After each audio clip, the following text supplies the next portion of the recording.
오늘은 하나님의 영에 감동된 사람이라고 하는 제목으로 은혜를 받으려고 합니다.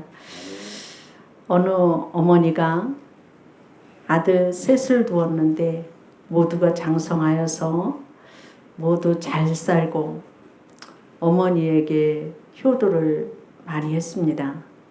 어머니가 이제 연로하셔서 혼자 생활을 하시는데 큰아들이 생각도 못해서 큰 저택을 지어드리고 이제 일하는 사람을 두어서 모시게 했습니다. 그 둘째 아들은 또 생각해 보니까 어머니가 외출하고 다니실 때 힘들 것 같으니까 좋은 자가용 차를 하나 사고 운전기사를 딸려서 보내줬어요. 어머니 생활하실 때 조금도 불편함이 없도록. 생각해 보니까 형들이 집도 사드리고 차도 사드리고 했으니까 이 막내 아들은 무슨 생각을 했느냐면 어머니가 교회 다니시는데 성경책을 읽어야 되는데 눈이 어두우시니까 성경책을 못 읽을 것 같으니까 성경책을 딸딸이 우는 앵무새를 하나 사가지고 어머니한테 보내드렸습니다. 성경책 읽으시라고. 그런데 이 어머니가 생활해 보시니까 이제 아들들이 이제 자신을 위해서 좋은 선물을 해줬다고 하는 거에 대해서 감사 편지를 이제 써서 보내야 되겠다 그런 생각을 해서 편지를 썼어요.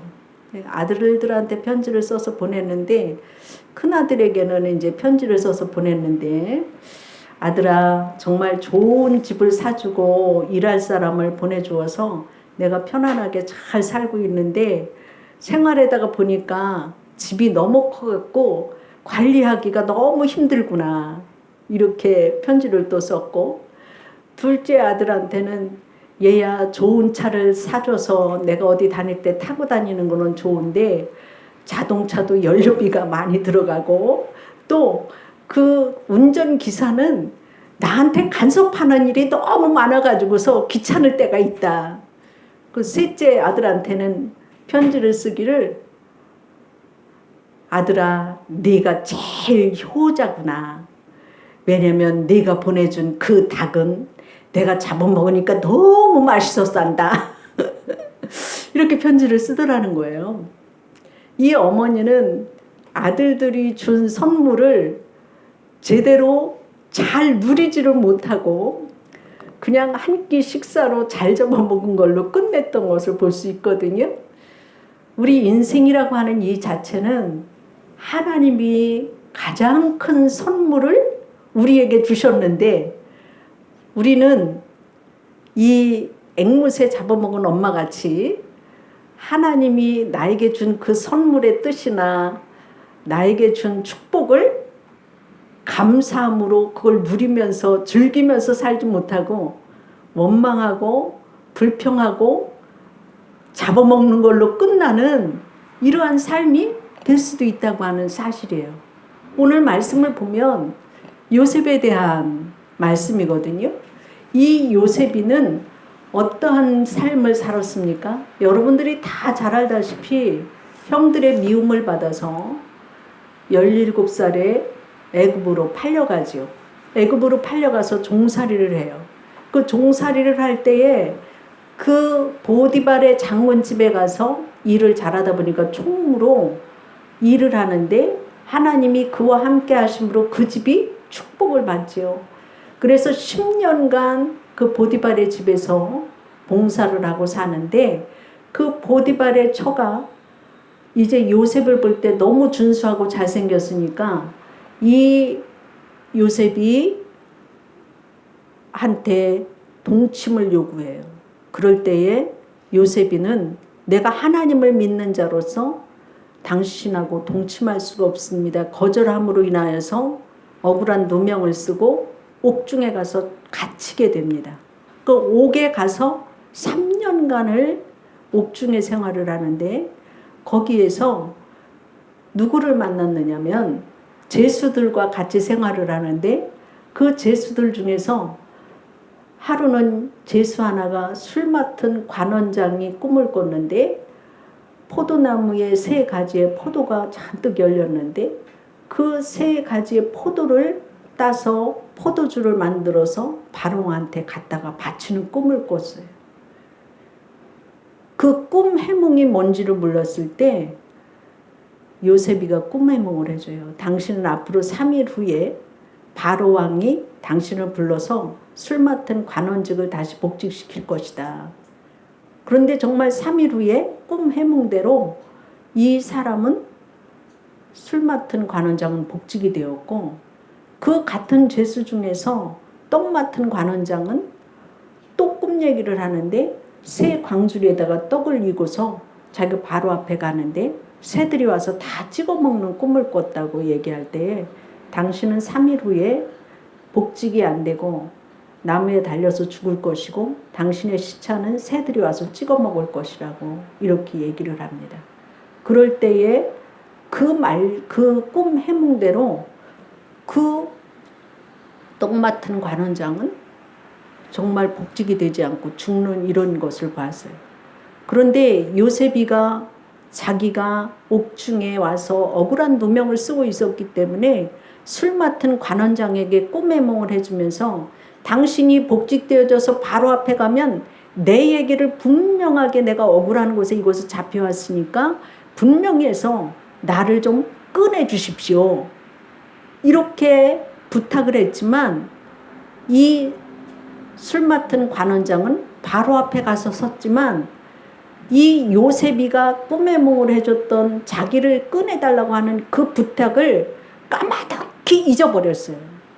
잊어버렸는데 얼마 후에 바로왕이 꿈을 꿨더니 좋은 소가 나타나더니 나중에는 파리한 소가 나타나서 좋은 소를 다 잡아먹는 꿈을 꿨어요. 그리고 또 꿈을 연거푸 꾸는데 좋은 이삭이 7개 나왔는데 나쁜 쭉정이가 나오더니 좋은 이삭을 다 잡아먹는 꿈을 꿨어요. 그 꿈을 해몽하기 위해서 애굽에 있는 점쟁이들을 다 불러들였지만 해석을 못했을 때 술 맡은 관원장이 그때 자기가 복직되어질 것이라고 얘기했던 요셉이가 생각이 나서 요셉이를 불러서 바로왕 앞으로 데리고 갑니다. 그리고 나서 오늘 본문의 말씀이 바로왕 앞에서 이제 요셉이가 왕이 꾼 꿈은 7해 풍년이 들 것이고 7해 후에는 흉년이 들어서 그 풍년 들을 때에 곡식을 저장을 잘하여서 7해 흉년을 이겨내야 된다고 하는 뜻입니다. 그럴 때에 하나님을 믿지 않던 이방인인 바로왕의 입에서 내가 어디 가서 하나님의 성령에 감동된 자를 얻을 수 있으리요. 그러면서 너를 애굽의 총리로 삼겠노라고 하는 것이 오늘 본문의 말씀이에요.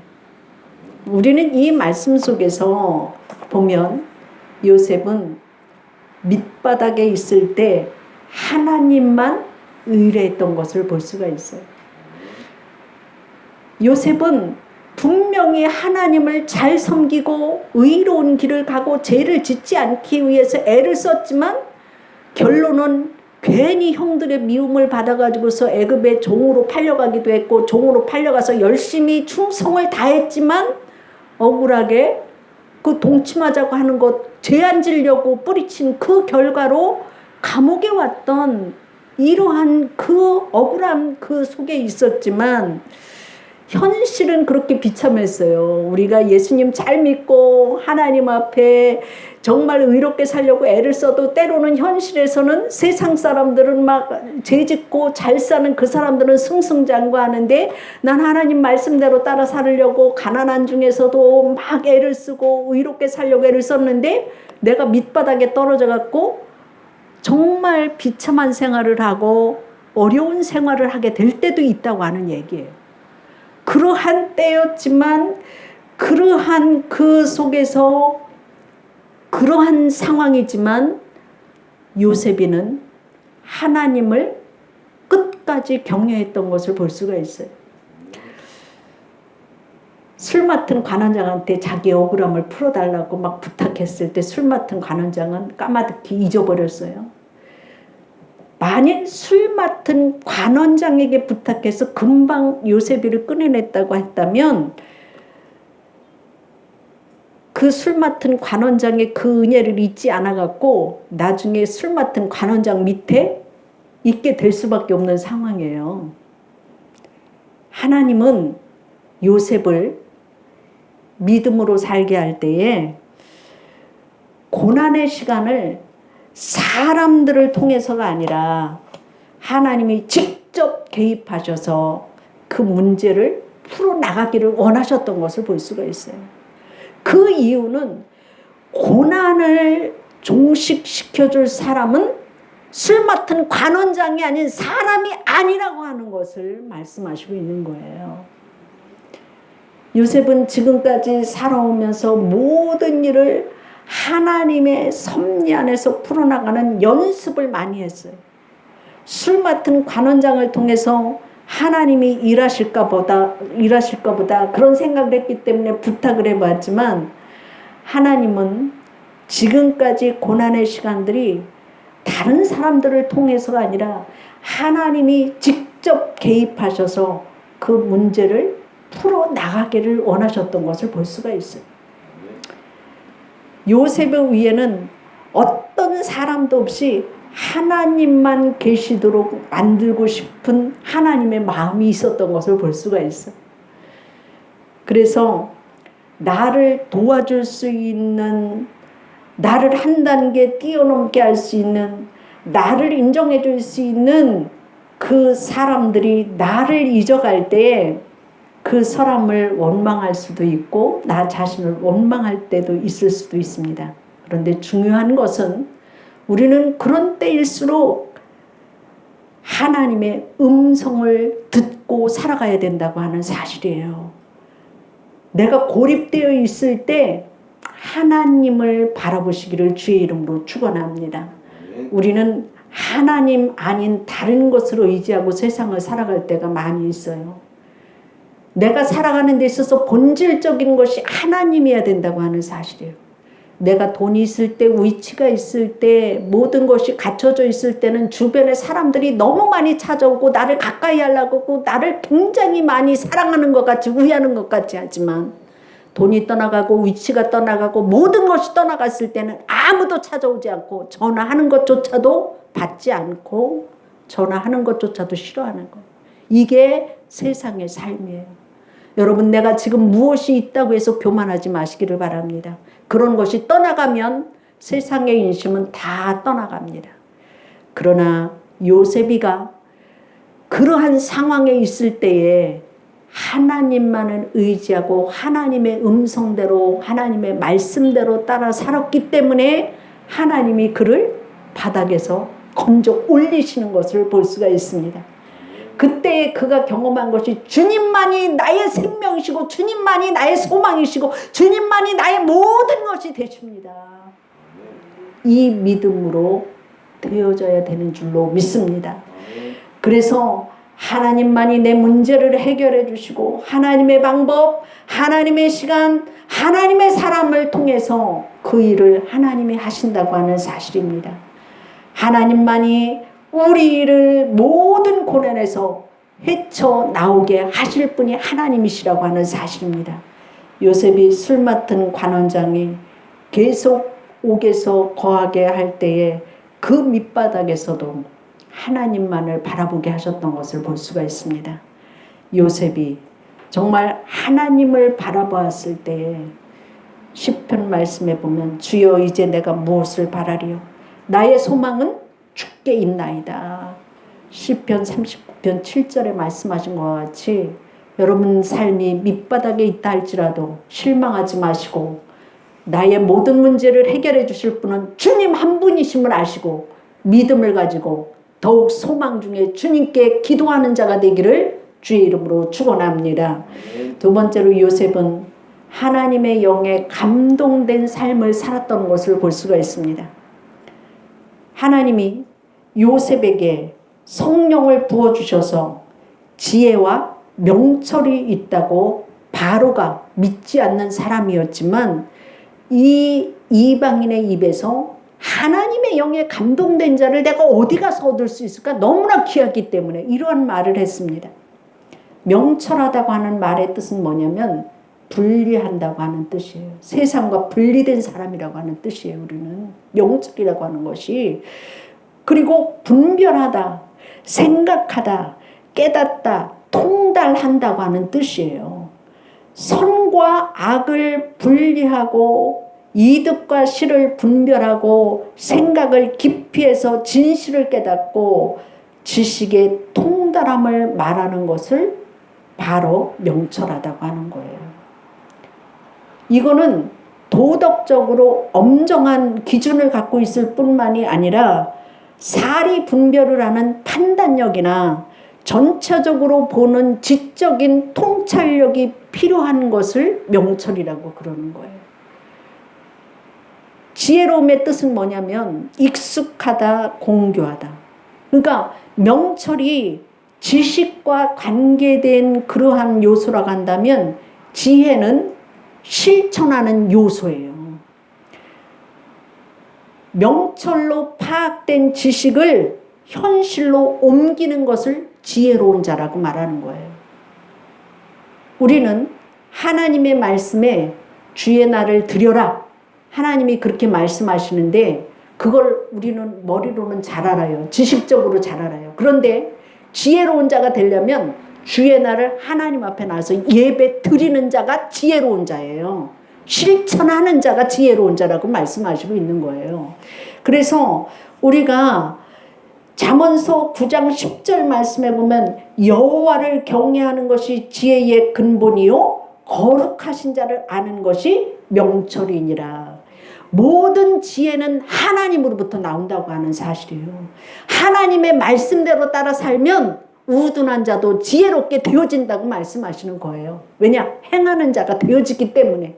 지식으로는 많이 아는데 행하지 않으면 소용이 없잖아요. 우리는 지혜라고 하는 이 자체는 바로 말씀대로 우리가 따라 살 때 하나님의 지혜와 명철이 함께 간다고 하는 사실이에요. 그래서 이 지혜라고 하는 것은 하나님으로부터 오기 때문에 평소에 우리가 갖고 있는 하나님의 말씀대로 따라 사는 이것에 있어서 오늘 요셉이가 바로가 볼 때에 하나님의 영에 감동된 자를 어디 가서 내가 얻을 수 있느냐? 내가 이 애굽의 총리로 세운다. 지혜로웠기 때문에 총리로 세운 거예요. 근데 어떻게 지혜로웠느냐? 여러분이 잘 알다시피 요셉이는 하나님의 말씀대로 따라 살기 원하여서 좋은 출세의 기회를 뿌리쳤어요. 그게 뭐냐? 이성의 유혹을 뿌리쳤어요. 다시 말하면 보디발의 처가 한 번 나하고 동침하면 보디발이 갖고 있는 거 다 줄 수도 있다는 얘기예요. 요즘에 그런 건수가 없어서 난리들이잖아요. 지금 세대가 이렇게 타락했지만 요셉이는 그 부분에 있어서 보디발 장군이 이 가정의 모든 일은 나에게 맡겼지만 당신은 나에게 맡기지 않았고 나는 하나님을 믿는 자로서 하나님 앞에 죄를 짓지 않고 살아가기를 원합니다. 그리고 보디발한테도 죄를 짓고 살기를 원치 않아요. 뿌리쳤어요. 뿌리치니까 저놈이 나를 겁탈했다고 해갖고 옥에다 갖다 가두잖아요. 남편한테 고자질 해갖고. 요셉이는 성령에 감동된 삶을 살았다고 하는 것이 죄를 뿌리쳤다고 하는 이 자체가 성령이 그 안에 있고 그 성령의 말씀대로 따라 사는 이 부분이 있었기 때문에 성령에 감동된 삶을 살아냈던 것을 볼 수가 있어요. 우리가 죄를 짓는 그 유혹이 올 때에 죄를 끊어낼 수 있는 사람이 되어줄 때 성령이 역사하신다고 하는 사실이에요.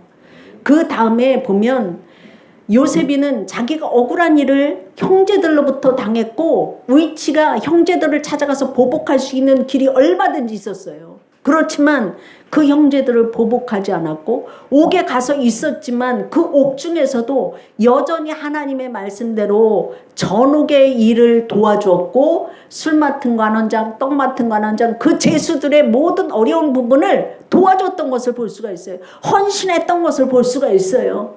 봉사했던 것을 볼 수가 있어요. 내 상황이 어떠하든지 간에 믿음을 지켜나갔고 그 삶을 살아냈을 때 성령이 그 안에 거하셨던 것을 볼 수가 있어요.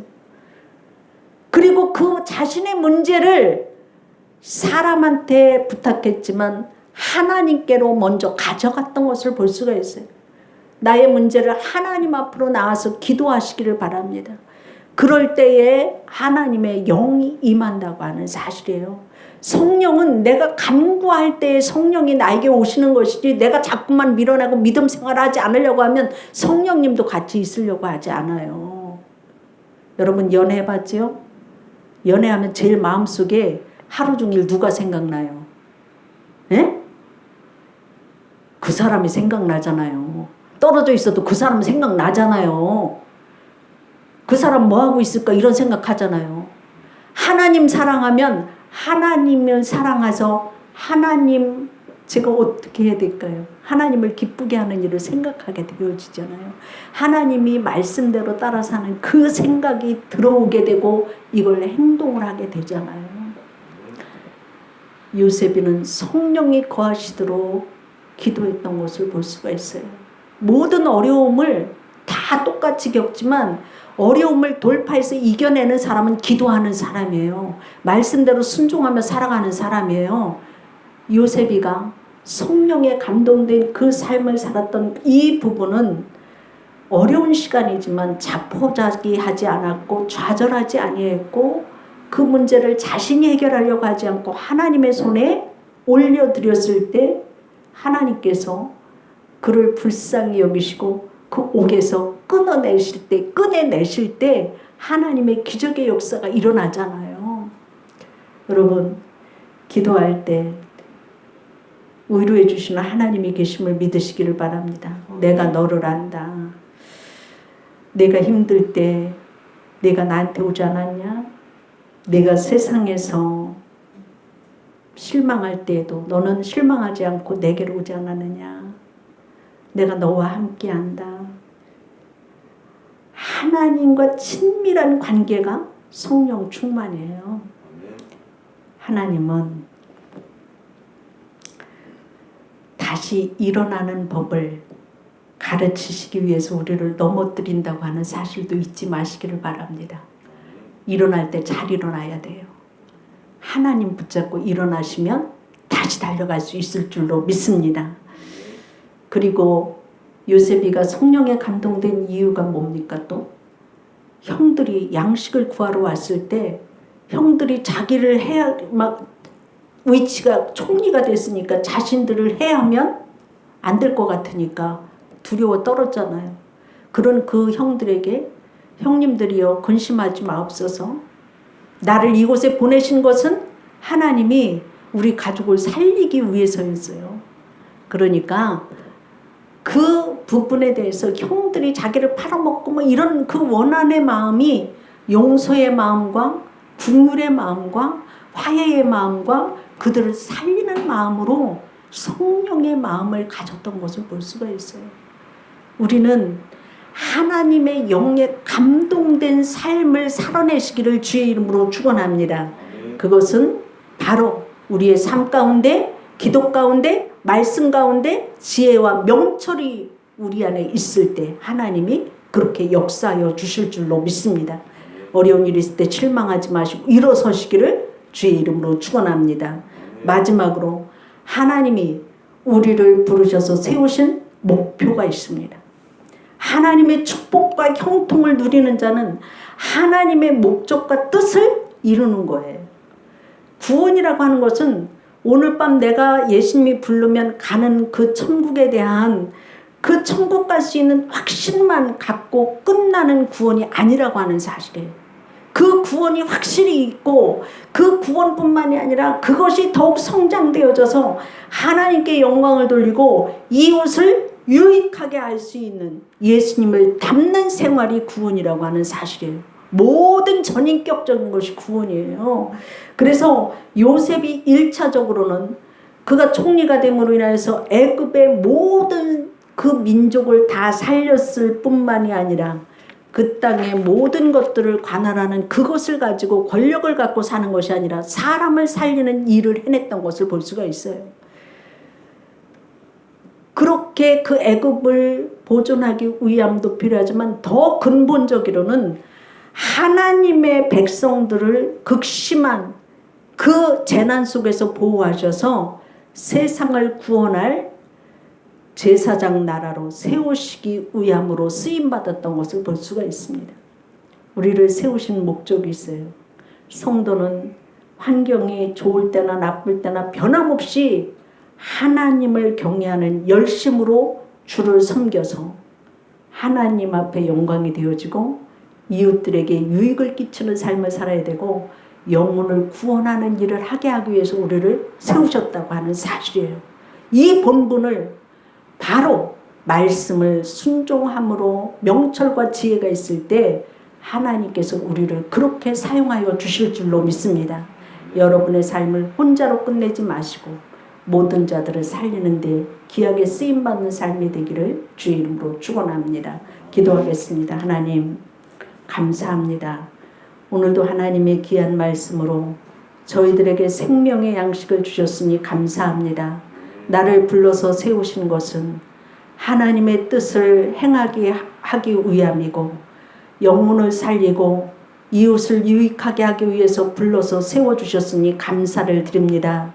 요셉이 아버지 하나님이시여 성령에 감동된 삶을 살았기 때문에 이방인의 바로왕이 내가 어디 가서 이렇게 귀한 하나님의 영에 감동된 자를 얻을 수 있겠느냐. 총리로 세우셨던 아버지 하나님의 뜻 안에서 사람이 아닌 하나님이 역사하심을 볼 수가 있습니다. 하나님, 내가 갖고 있는 것이 내가 아니라 내가 갖고 있는 것이 하나님, 내가 섬기는 그 하나님의 말씀으로 내 영혼이 살아나갈 때에 하나님, 우리가 하나님 나라를 위해서 일하고 아버지의 뜻을 이룰 줄로 믿사오니 내 삶이 혹시 밑바닥에 있다 할지라도 포기하지 않게 하여 주시옵시고 실망하지 않게 하여 주시옵시고 하나님 바라보게 하여 주시옵시고 사람을 의지하고 살아가지 않게 하여 주시옵소서. 하나님을 의지해야 모든 사람들이 돕는 사람으로 만들 줄로 믿사오니 하나님을 바라보는 믿음 날마다 더하게 하여 주시고 기도의 생활과 말씀의 생활이 아버지 하나님이시여 날마다 올라가는 신앙 가지고 살아갈 수 있도록 축복하여 주옵소서. 감사하며 예수님 이름으로 기도드립니다. 아멘.